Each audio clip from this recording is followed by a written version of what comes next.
Hey, nous, c'est Gwen et Wilfried. On a déménagé en Suède il y a maintenant 6 mois et on vous raconte toutes nos aventures sur notre compte Instagram Live Sweden. Parce que nous souhaitons vous partager encore plus de notre expérience en Scandinavie, nous lançons cette chaîne YouTube en ayant pour objectif de vous dévoiler les plus belles facettes de ce pays si particulier.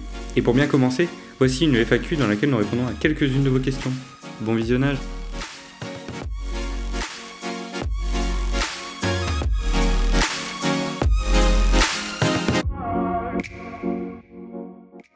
Alors la première question qu'on a eue, c'est pourquoi la Suède et pas un autre pays? Alors nous au début on voulait partir au Canada, mais le Canada il faut savoir que c'est un système de tirage au sort.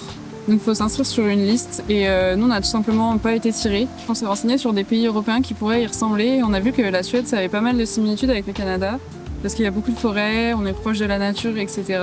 Il y a aussi beaucoup de lacs, on voulait rencontrer des animaux. Donc c'est pour ça qu'on est venu là. Ça s'est fait un peu sur un coup de tête, on va dire, parce que depuis notre décision de ne pas partir au Canada, je pense que ça a pris 6 mois pour qu'on explore tous les autres pays d'Europe et qu'on se décide sur la Suède. On n'était jamais venu là avant, donc vraiment un coup de tête. Ensuite, on nous a demandé qu'est-ce qui était le pire, entre guillemets, et le mieux sur le fait d'être en Suède. Tout est parfait. Un point positif, je dirais que qu'on était venu chercher, c'est la nature, et ici il y a un accès à la nature qui est quand même très simple. Il y a énormément de randonnées. Après, des fois elles sont pas toutes bien indiquées, mais franchement c'est très joli. Après c'est vrai que c'est propre à chacun. Nous, comme on disait, on est venu vraiment chercher ça, la nature, les randonnées et tout. Du coup, là-dessus, pour nous, c'est gros point positif parce qu'on a trouvé exactement ce qu'on voulait. Un autre point positif, c'est quand même la qualité de vie ici. Bon, elle est assez reconnue dans les pays nordiques, mais on l'a bien vu, même quand on était dans les grandes villes comme Stockholm ou Göteborg. On s'est jamais senti en insécurité, même la nuit en sortant. C'est vraiment ça, les gens, en tout cas de premier abord, parce qu'il y a beaucoup de débats sur l'accueil des Suédois, etc., sur les amitiés, etc. Mais c'est vrai que de premier abord, les gens sont plutôt très sympas. Enfin, nous, on n'a pas eu de soucis. Après, en point négatif, un peu sur la même chose, c'est que c'est un peu un cliché ici, mais c'est pas tout à fait qu'un cliché. Entre voisins, les gens ne vous disent pas forcément bonjour. Nous, je sais qu'on est dans des appartements, je pense que c'est propre aux appartements. Voilà, vos voisins vous éviteront et vous diront pas bonjour. Ça, c'est un peu perturbant parce que juste un bonjour, ça coûte rien. Puis nous, on a vraiment l'habitude, mais là, voilà, c'est pas forcément comme ça. Donc, on dit aussi que c'est un peu compliqué d'avoir des amitiés profondes avec les gens ici. On s'est fait des connaissances, mais on n'est pas là depuis assez longtemps pour savoir si on peut se créer vraiment des liens profonds avec les gens. Donc là-dessus, on ne peut pas trop dire. Donc la question suivante, c'était à propos de la nourriture. On nous demande qu'est-ce qui nous manque le plus de la nourriture française et est-ce qu'on a des nouveaux plats suédois favoris? Moi, je dirais que ce qui me manque le plus, c'est un peu des plats typiques. Après, on avait, nous, l'habitude de manger. Ce sera pas partout pareil en France. Nous, on mangeait des plats pas mal aussi tirés de Bretagne, genre les galettes, tout ça. Ça, moi, je dirais que c'est dans les choses qui me manquent le plus, même si on n'en mangeait pas du tout tous les jours. Mais c'est plutôt les choses qu'on allait manger en famille. De manière générale, les repas de famille nous manquent. Bon, ça, c'est autre chose. Et aussi, je dirais que ce qui est un peu compliqué ici, nous, on est quand même dans le nord de la Suède. Et au niveau des fruits et légumes, on va très peu trouver de choses locales, ni du coup de saison. La plupart des choses sont importées. Et du coup, toute l'année, en tout cas depuis 6 mois qu'on est là, on n'a pas vu de changement dans les fruits et légumes.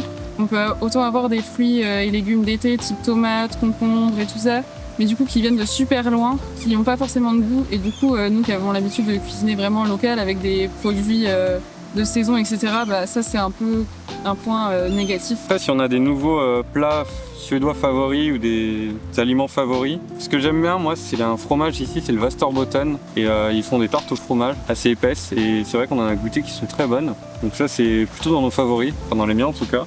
Après, sinon, tout ce qui est à base de fruits de mer, notamment quand on a été à Göteborg, on a goûté pas mal de plats à base de fruits de mer et qui étaient très bons. Des fruits de mer et produits de la mer. Sinon aussi ici, ils mangent beaucoup, il y a la tradition du fika, donc c'est la pause café, et du coup ils ont beaucoup de pâtisseries différentes. C'est un peu leur truc. Bon, il y a beaucoup de gâteaux secs, ça c'est pas forcément dans ce qu'on préfère. Non. Mais par contre, ils ont les cannelles bulleux forcément, qui sont super bons. Je trouve que pour en trouver des bons, il faut vraiment aller dans une bonne boulangerie, c'est pas partout. Et oui, plein de sortes de gâteaux différents. Moi, je sais que j'adore ça, donc pour les pâtisseries, franchement, ici, c'est trop bien. Ensuite, on nous demande est-ce que la langue est une barrière pour y vivre? Donc, j'imagine la langue suédoise. C'est vrai que la langue suédoise, en soi, pour y vivre, c'est assez simple. Nous, en tant que... On est venus s'immigrer et ici, tout le monde parle anglais très bien. Alors, ils sont complètement bilingues. Donc là-dessus, c'est assez simple pour pouvoir échanger.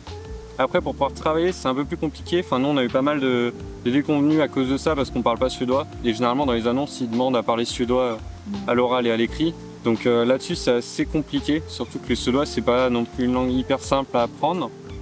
Ouais. Mais après, pour vivre ou même pour faire un voyage, je pense que c'est assez simple du fait qu'ils parlent anglais. Ensuite, prochaine question, on nous demande si il fait jour tout le temps et même la nuit. Alors ça, c'est pas un cliché. Donc il faut savoir que nous, quand on est arrivé le 1er janvier, c'était tout le contraire. La nuit a tombé à 14h et puis elle devait se lever vers 9h, 10h. Donc c'était assez perturbant. Là, actuellement, on est début juin. Et là, la nuit, sincèrement, on la voit pas. Donc le soleil se couche aux alentours de 23h, mais il reste à l'horizon. Donc en fait, il fait tout le temps jour. Ouais, Et ça doit se lever vers 3h du matin. La lumière est vraiment très puissante et même nous, en mettant des rideaux occultants, en essayant de barricader la fenêtre, on a vraiment tout le temps de la lumière la nuit et ça peut être perturbant. Enfin, en tout cas, pour nous qui avions des volets avant, c'est vraiment perturbant. C'est une habitude à prendre, je pense. Donc oui, les nuits sont lumineuses. Alors une autre question, c'est bonjour, comment se passe votre vie autour du travail ? Comme on le disait, du coup, la vie autour du travail elle est un peu compliquée. Nous, quand on est arrivé ici, on s'est permis de déménager vite, entre guillemets, parce que on avait notre entreprise, enfin notre société en France, qui faisait que on pouvait travailler de n'importe où. Ça faisait longtemps qu'on travaillait comme ça en indépendant. Et en fait, notre but, c'était de pouvoir l'utiliser pour déménager en Suède et ensuite de trouver un travail ici pour vraiment avoir notre vie sur place et s'intégrer au maximum. Mais ça n'a pas été si facile que ça. Là, comme on disait, ça fait maintenant 6 mois qu'on est ici et je viens tout juste de signer un contrat. Après, ça dépend des secteurs, mais il y a des secteurs comme par exemple tout ce qui est milieu hospitalier, ils cherchent beaucoup d'infirmiers. Donc peut-être dans ce secteur, c'est plus simple. Après, dans les grosses villes comme Stockholm et peut-être aussi Göteborg et Malmö, c'est plus simple d'après ce qu'on a compris parce que forcément il y a beaucoup plus d'étrangers, donc généralement la langue qui prime c'est quand même l'anglais. Le suédois est un peu plus facultatif. Ensuite, on nous demande en ce qui concerne les supermarchés, quels sont les coûts, les produits et s'il y a des différences avec les supermarchés qu'on trouve en France. Nous on a repéré déjà une grande différence, c'est les prix quand même. Parce que c'est vrai que c'est plus cher, hein, on en a presque pour 2 fois plus cher qu'en France. Donc c'est à savoir venir quand même.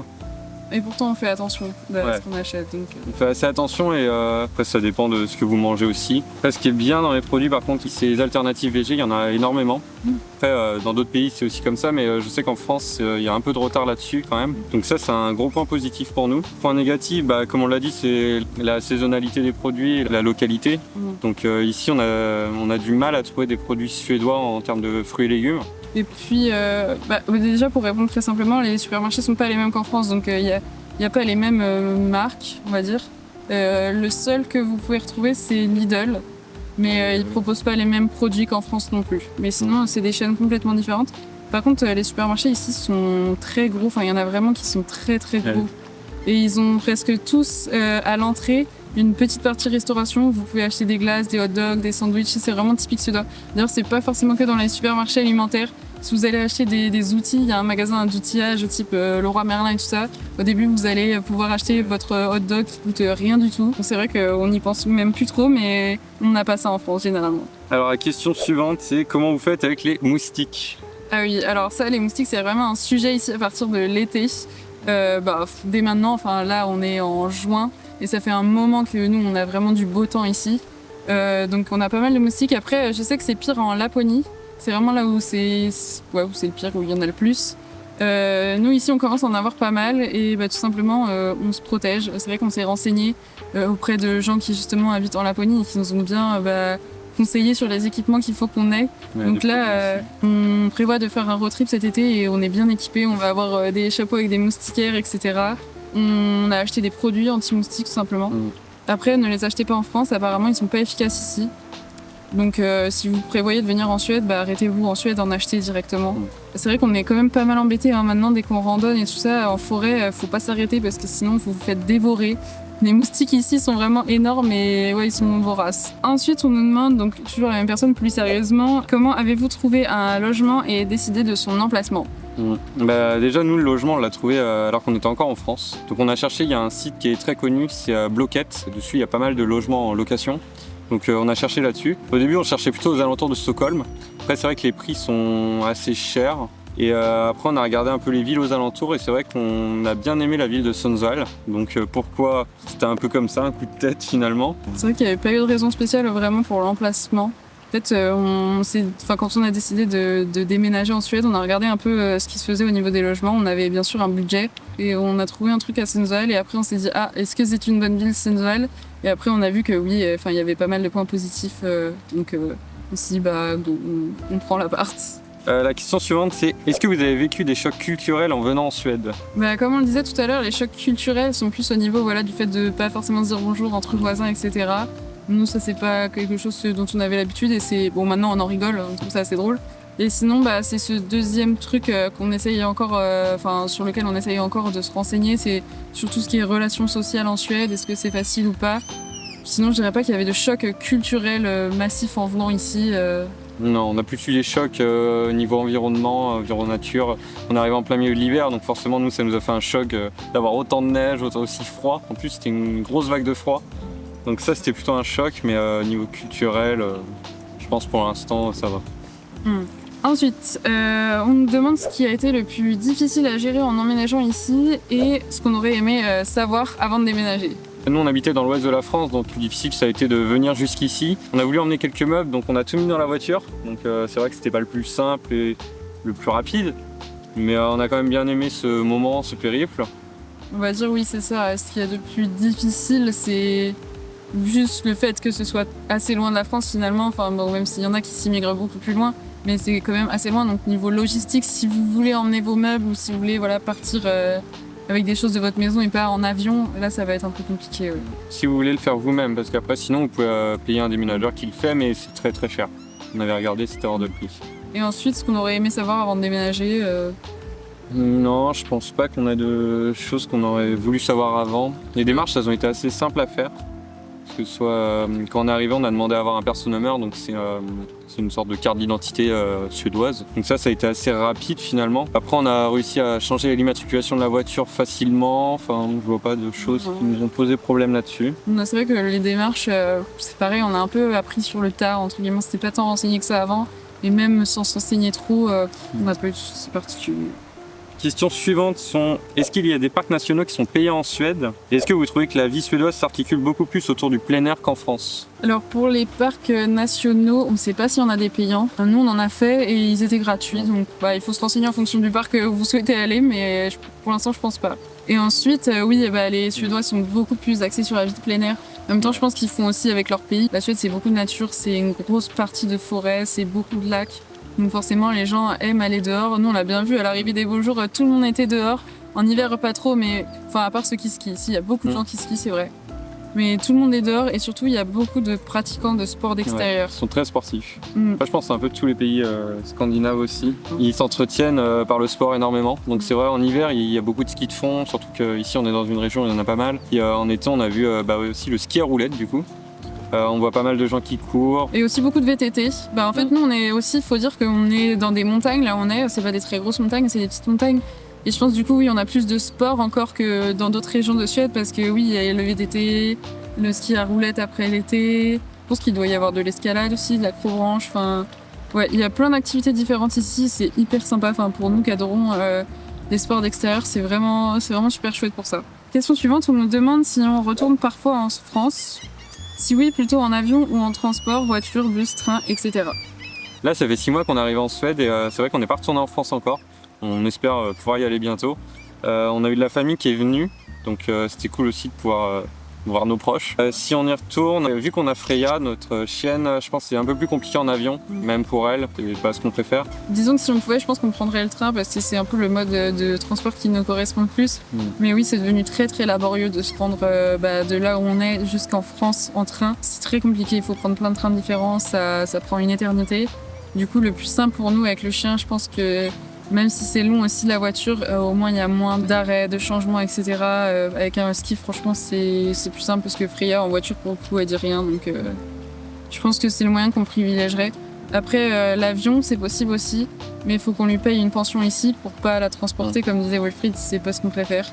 Donc c'est un coût qui s'ajoute quand même. Une autre question, alors c'est une personne qui part en échange universitaire en août à Karlskrona.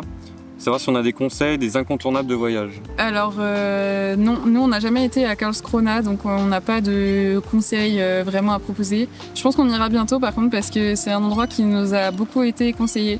C'est dans le sud je crois et apparemment c'est très très mignon. On connaît plusieurs personnes qui ont soit habité, soit qui l'ont visité et apparemment c'est un super endroit.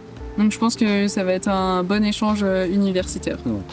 Ensuite, donc la dernière question qu'on a sélectionnée pour finir, c'est dans quel ordre faire les démarches administratives? C'est une bonne question. Déjà, je dirais, la première démarche, c'est d'obtenir un personnummer, parce que sans ça, ici, vous êtes rien. Donc, c'est obtenir le personnummer qui permettra après d'avoir un bank ID. Là, c'est vraiment la base qu'il faut avoir en Suède. Après, je sais que dans certaines régions, ça peut prendre beaucoup de temps. Je pense qu'on est à Stockholm, Göteborg, Malmö, enfin les grosses villes comme ça, je pense qu'il y a du délai, un peu comme quand vous allez faire une carte d'identité en France. Mais nous, là où on est, franchement, ça a pris peut-être 2 semaines, 2 ou 3 semaines en tout. C'était vraiment très facile. Ensuite, je dirais que les démarches, ça va être si par exemple vous avez une voiture, vous l'immatriculez ici. En tant qu'Européen, c'est quand même assez simple. Et les démarches, il n'y en a pas tellement à faire. C'est vrai qu'on est toujours content de voir qu'il y a des gens qui veulent venir ici en Suède. On a commencé il n'y a pas trop longtemps ce compte et on a plein de gens qui sont super intéressés. Donc vraiment, c'est trop bien. Enfin, je pense qu'il faut que vous veniez. La Suède, c'est un pays qui est encore très peu connu et qui pourtant a plein de choses de superbes à découvrir. Donc voilà. On espère avoir répondu à toutes vos questions et si vous en avez d'autres, n'hésitez pas à nous les envoyer sur Instagram. On aura le temps d'y répondre. Donc on espère vous retrouver très bientôt pour une nouvelle vidéo. Hej då!